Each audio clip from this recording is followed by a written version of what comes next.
Hey everybody, I'm just doing a little demonstration here of some of my toys. This one here is a Stihl 021 14-inch bar. I went and bought a new Farm Boss about a month ago, and I was pretty happy with that.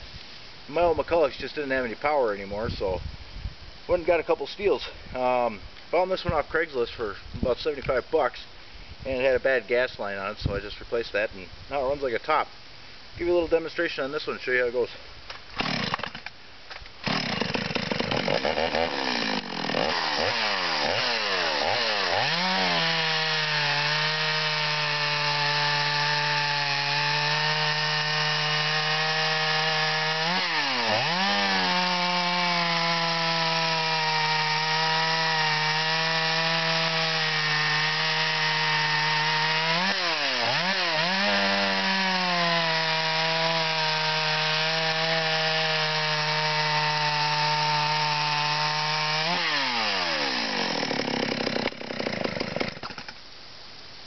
So that's one of my Stihls.